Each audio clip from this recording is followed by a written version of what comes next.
What's up, people? I'm Shaggy, the opinionated hippie. Continue my deep dive into everything Neil Young. Have a couple more live releases to talk about before I drop a massive ranking of every single Neil live release. Today, I'm going to talk about Somewhere Under the Rainbow, original bootleg series number 6, a complete show from November 5th, 1973, at the Rainbow Theatre in London, England. Hence the title, Somewhere Under the Rainbow. Sort of an, I guess, ironic title for an album that is dark and murky, at times intentionally, at times because the sound is rather horrible. Probably, definitely, is there no argument that this is the roughest sounding live release Neil has ever dropped? I would say that from a pure just quality standpoint, it is easily the roughest sound. It is like, if this was a bootleg tape and I was trading bootlegs and I had to score them, I'd probably give it a B, maybe even a B minus at times. The sound is pretty rough. However, there are other live releases that have what we would call good sound that I don't think represent Neil's live energy in a good way. And so they sound quote unquote better. But I actually think that for the hardcore fan, and really I think this release is only for the hardcore fan, there is something appealing about the really bad sound quality, considering the time and the era and the material that's being played and all that stuff. So 1973, so there were really three things that this has going for it. One, it's 73. So Neil's in the middle of his sort of ditch trilogy era. He had just recorded Tonight's the Night earlier, a couple months earlier, played a couple shows in, I think, the West Coast of the States, came to England, kind of played an identical show where he dropped a bunch of Tonight's the Night songs. We get those on this release. All the Tonight's the Night songs that are played on the much better sounding Roxy Tonight's the Night are the exact same songs that are played on the first half of this show. Roxy has really good sound quality. This does not.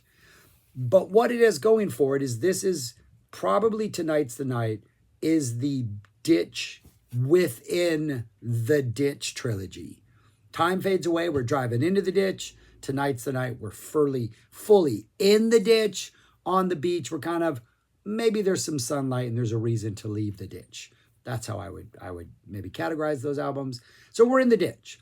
And so we're dealing with deaths of Bruce Berry, deaths of Crazy Horse band members. We're dealing with the despair that Neil is feeling in the first half of the 70s, just in general. And I think in a weird way, the really poor sound quality kind of enhances the rawness of this performance, the edge of this performance, the energy of this performance. So that's one of the sort of appealing things about this release.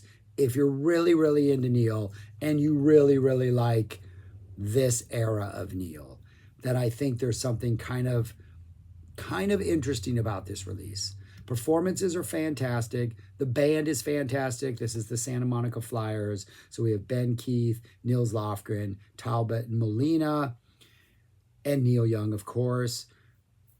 What I really like about it, though, as much as I love the first half of this, which is the Tonight's the Night half, if I'm going to listen to only the Tonight's the Night song stuff, I'm going to listen to the Roxy stuff. It's just, I don't see a reason to struggle through the sound on this, really, if I have the choice between the two. But if I want to sit down and listen to the entire show, I think the Tonight's the Night stuff on here, despite the low sound quality, really helps set up the second half of the show, which is songs like Flying on the Ground is Wrong, which might be the highlight of this disc for me. Absolutely stunning performance. I think it's already one of the best melodies he's ever written. And just this performance is just utterly it's just dark. It just feels like Neil at his rawest. We also get probably one of the better Human Highways. We get like a 9-minute Helpless, which is just Neil metaphorically playing this song, like just extending it to such an extent that it's almost like a man who's helpless in dealing with his emotions, and he's just got to somehow exercise them through this completely indulgent take on helpless. The one song in the night where the crowd's like, yeah, and goes absolutely crazy. It's an intense performance. There's some other really intense things on here, but there's a Don't Be Denied. It's the penultimate song of the show. Interesting, when he goes back to the States, it would become the opening song for a number of shows, but here it's the penultimate song, and there's a sparseness to it, but there's this energy that just drags it forward for its entire duration. And then we'll get to the ending after I talk through the rest of the songs, because the ending is just bam, wow. So it's a really interesting release. But if you are not one that wants to tolerate bad sound quality, like it's by far the roughest listen, it's not for you. So the first half of the show are the Tonight the Night songs. It's not all the songs from Tonight's the Night. They're in a different order. In the very first instance in which they're rearranged, I think it works. The rest of the time, I think I prefer the original in its entirety. We open up with Tonight's the Night, raw, energetic. It kind of feels like we're in the back of a club, and maybe we're between a couple pillars, and maybe it's concrete. There's some noise issues. It's a rough listen, but it's Tonight's the Night. It's the song. He's in his Welcome to Miami Beach shtick that he does in this era. He's quite chatty throughout most of the show. A lot of it is hard to listen to unless you crank up the volume, so it's up to you. I mean, you can hear other live releases from this era where he's equally chatty and kind of saying the same stuff. Mellow My Mind is next. Really nice sort of a cappella harmonica solo to open before we go into Mellow My Mind. World on a String. I think Mellow My Mind works better than Speaking Out in this spot, because I think whatever Mellow My Mind brings helps World on a String much better. And I think this performance of World on a String, it being in this slot after Mellow, it just works really well in a live context. I always thought Speaking Out for me never worked sequencing wise on Tonight's the Night. Over the years, I just learned to love it.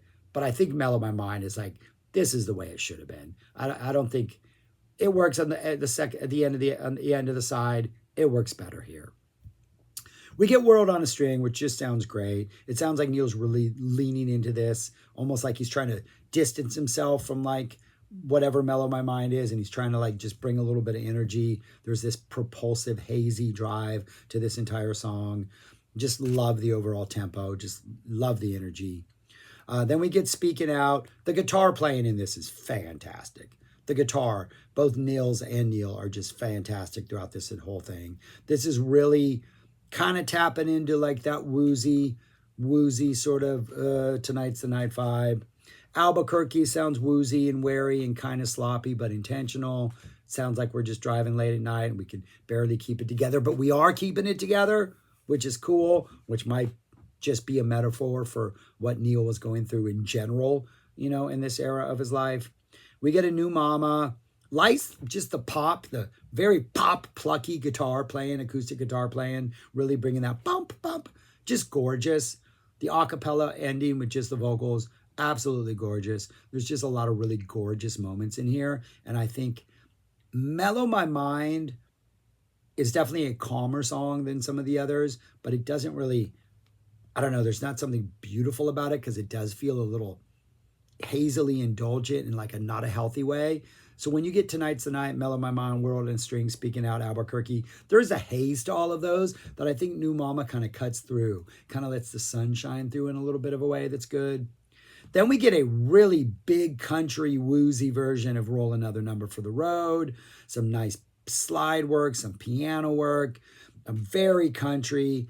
His vocal performance is leaning a little more into that countryness, that sort of talk, sing thing of that second verse. We're still not quite committed as we are in some versions.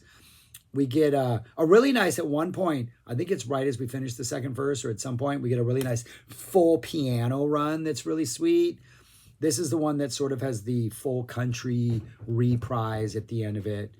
So it goes on a little longer than the studio. Tired Eyes feels like the crash after an adrenaline rush. I'm assuming it's not a sugar rush, But I think Roll Another Number for the Road is this odd adrenaline rush, like towards the end of this Tonight's the Night performance. And then Tired Eyes is like, whoa, I'm done. I got no energy left. I am exhausted. Yeah. What? We have to play one more song after this. Can we just, it's going to drag, but I'll fight my way through it. That last song, just sort of being a monster version of Tonight's the Night, part two, the part two one, kind of reminds me of the overall vibe of the entire song reminds me of My Morning Jacket's Dundante. There's several live versions that have been out there. One from, I can't remember. I always forget the name of this live album, but it's like a show that they did in Kentucky. I think it's not Circuitol, but it's like a single CD release, and there's a really long version of Dundante on there. And Dundante was about a friend of theirs who passed away. I think he took his life. And Jim James, the frontman for My Morning Jacket, says that whenever they perform this song, he feels like his friend is there. And usually after his guitar solo or after the song ends, he walks backstage and like has a moment with his friend before he comes back and rejoins the band. It feels like all the ghosts, both literal and metaphorical and figurative and of people and of whatever, are with Neil on this stage. There is a Bruce Berry rant section where he taps into it directly, but this is just, it's a haunting version of this. This is the one where like you kind of struggle through the first half and then you get to this and the sound quality is kind of rough, but when they start just chanting, tonight's the night, over and over and over, and it becomes this mantra, and then it almost becomes this like recitation to bring back these people and bring back these ghosts. It kind of feels like it's going to fall apart at any minute, but it never does. This is like stretched as far as it can possibly go without breaking, and it's exhausting, but it's compelling and it's thrilling. And I really wish we had a really, really good sound quality version of this, because I'm going to spin that the bad sound enhances the intenseness of the performance. But had there not been bad sound and I could hear every instrument at every time, I'm going to bet the performance sounds just as intense. However, as one of those people who is deep diving into Neil and listening to everything for who knows how many times, I appreciate this release. And I think this Tonight's the Night version, you know, it's not anything like a Fish jam or a Mo jam or a Dead jam. Or it's like, it's not really that kind of jam. It really is just musical catharsis. And then he follows that. I think there was a break, maybe, and then they come back. I don't know what, maybe these are all encores. I'm not really sure how it worked. And we get Flying on the Ground is Wrong. Solo acoustic, harmonica, feels a little slower, a little more patient, a little more just beautiful. It is just, the melody in this, just it's like syrup sweet, man. It's thick, sweet syrup that like, it is so good. It is just, and following after Tonight's the Night, you just really can't. You can't ask for anything more perfect than this pairing. Human Highway, which is bring a little more upbeat energy than Flying on the Ground, but it's still kind of sad, solo performance. Helpless, which eventually gains a band towards the end of it, starts solo acoustic, crowd goes crazy. It's a very despairing version of this song. Like, this song is absolutely haunted by Tonight's the Night. It's absolutely haunted by whatever was going on in Tonight's the Night, the song that closed, the part two. It is like a gut bleak version of this song that, again, I wish we had a good sound quality version. I'm not going to complain. I'm glad it was released. I want to know that I'm sad that he had to go through this, but to have this sort of outlet and be able to just, but yeah. And I'm thinking as I'm listening to this, and it just goes on and on and on and on and on, that like the crowd's reaction when it started versus what they're thinking at like the 5 or 6 minute mark when they're like, well, wait, where are we going? What's happening? And there's a moment at about the 6.5 minute mark where the crowd like starts to clap as if they're like, maybe if we all clap, he'll end this now. Because it's dark, people. Like Neil's purging some stuff. But the band sounds amazing. After that, we get a Don't Be Denied.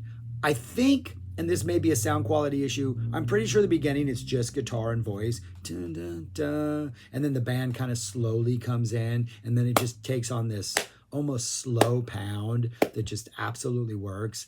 And it really almost sounds like the band is like forcing itself to like finish the show and like just digging deep to find the right energy to make it through. There's a sparseness to this that kind of just, I don't know, feels like it comes out of necessity, like this is all we have to give. But yeah, it's so good. And then the closing song is a just stunning Cowgirl in the Sand that is just, as soon as they start playing, it's like, we're off, let's go. I think Lofgren takes the first solo. It's just twisted and weird and crazy and Lofgren-esque in the best way possible. We get a lot of jams. There's some psych weird guitar energy in like the first jam. After the second chorus, we kind of upshift. It's like we go from like third into fourth, and all of a sudden we're like, there's this little more high tempo to the energy, almost like we're gonna leave everything on this stage. You got another gear, let's do it while we can do it. The guitar energy is just, this is some of the heaviest, most indulgent, most cathartic. It's unlike a Crazy Horse, which is almost what this band is, right? The Crazy Horse intense guitar stuff, a lot of times I feel comes from just musical chemistry. This band, Neil Young, they vibe in a way that very few vibe, and they can just go out there and push like the guitar, grunge, just driving rock envelope in a way that no other band can do. This Cowgirl feels like if this band tried to stick together and was channeling this energy for more than like 6 months, they would all just go insane, or they'd have to be hospitalized for like a year just to like recover. It's heavy, it's weird, it's psych, it's intense. It feels like everything that's been happening for the first part of the show is being purged through this song because we have to get it out of our system. It is a beast of a cowgirl. And this is the one song where, yeah, the sound is rough, but I don't think at any point, by this point, I was like, I don't care what this sounds like. This cowgirl, it all works, and it all works well. Maybe by that time, my ears were just so numb that it didn't matter what it sounded like. But the Cowgirl in the Sand is a friggin' beast. I enjoy this release. When I rank these, it is going to lose ranking points because of the sound, because it is rough sound. It is a bootleg series release, an archival release for a reason, because it really is only for those people, I think, who are hardcore Neil fans and need to hear it all. But if you haven't heard it and you're one of those people, I think the performances justify it. This justified the pain of the sound. Obviously, it's not unlistenable, or I would just say it's unlistenable and stop. Probably not. It is rough, but I kind of think it's worth it. And I think if you're familiar with Neil, I think it's better if you know tonight's the night, because you know the pain he's going through, you know the experience, you know what he's trying to deal with, and I think that really empowers this in a really special way. Yeah, that's all I got. I will eventually rank this among all the others. If you listen to this, let me know. If I mess something up, let me know.